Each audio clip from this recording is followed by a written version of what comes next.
How's it going, everyone? This is Takai, and today I wanted to share a story with you about getting screwed over, something that we can all relate to, and if you can't relate to it, don't worry, because you will eventually.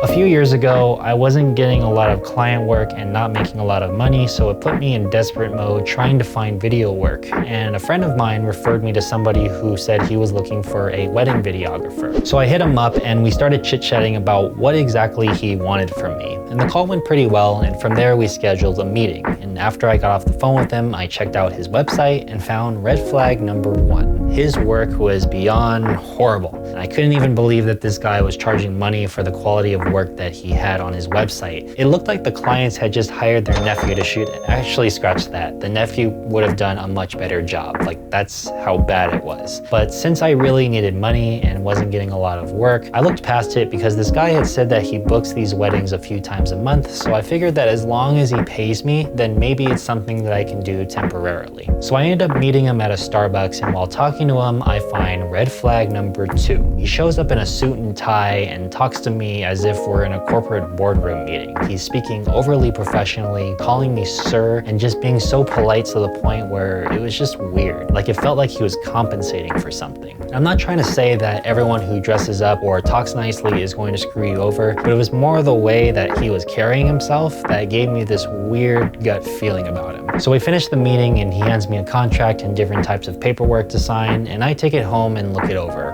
And I remember seeing something that I didn't really approve of in the contract, and I asked him to change it, and he did, and then sent it back to me, and here comes red flag number 3. He just said, take a picture of my signature and send that to him, which didn't really make sense to me, but since I was pretty thirsty for work, I went along with it and texted him that info. So I ended up editing a couple videos for him, and I still had this very gut feeling that something was off. So I followed that feeling and I watermarked the edited videos. Red flag number 4, we had this argument about why I didn't need to watermark the videos, and my response to that was that I never officially signed anything, and he's still too new of a client for me to trust. And of course, he gives me all these different reasons on why I should trust him, and there was this whole back and forth about it. So eventually I met up with him and he gave me cash for the videos that I had edited, and I sent him the videos, and then we moved on from there. A few weeks go by, and at this point I had shot a few more videos for him, and I started asking him about my payment, and he would tell me that the check's in the mail and it's on his way. Don't ever believe people that say this, because it's bullshit. So like 1 month later, I'm pissed because at this point I'm starting to catch on that I'm probably never going to get this money. So I ended up filing a small claims case against him, and in order to move on from this point, I had to serve him. For those who don't know what that means, it's where you have to get someone to hand the papers to the person you're suing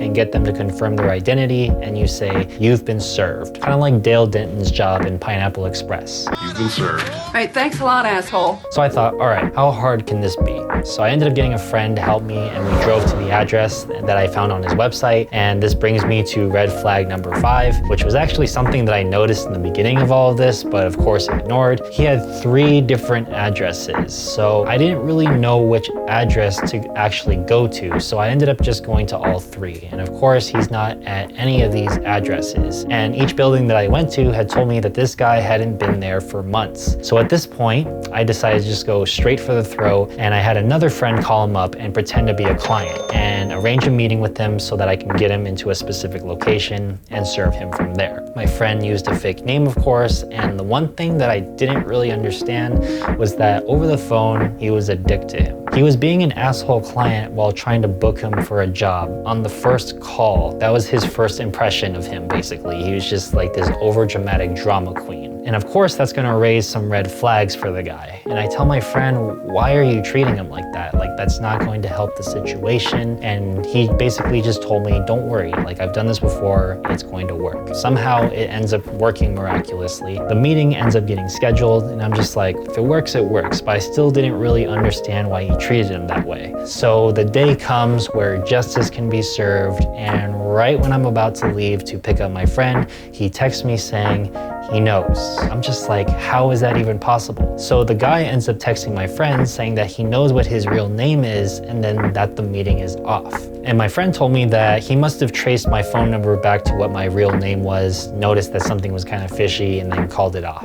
And that, to me, basically just proved that he was a con artist. And at this point, I'm beyond furious, I'm emotionally exhausted, and just losing hope. And I knew that from this point on, the guy was gonna be more cautious of who he talks to, so there was really no point in trying again, but with another person. So I gave up.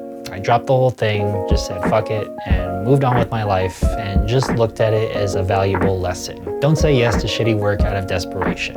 But that desperation ended up putting me in a better situation than I originally started from, and I still felt like a winner because I learned a lot from that experience, and through the pain of that experience, it influenced how I do business with people, and I learned how to cover my ass a lot better. And I also learned that sometimes the amount of time that you're going to be putting into trying to sue somebody isn't really worth the money that you're actually losing. Sometimes it's just better to take it as a loss and move on. So that was the video for today, guys. I hope you learned something from my own stupid mistakes, and thank you so much for watching. I really, really appreciate it because there's thousands and thousands of YouTube videos here, and the fact that you chose to watch mine to the very end means a lot to me. And if you want to see more, check out my social media links in the description below. Check out more of my YouTube videos, and have an amazing day, and I'll see you guys later. Peace.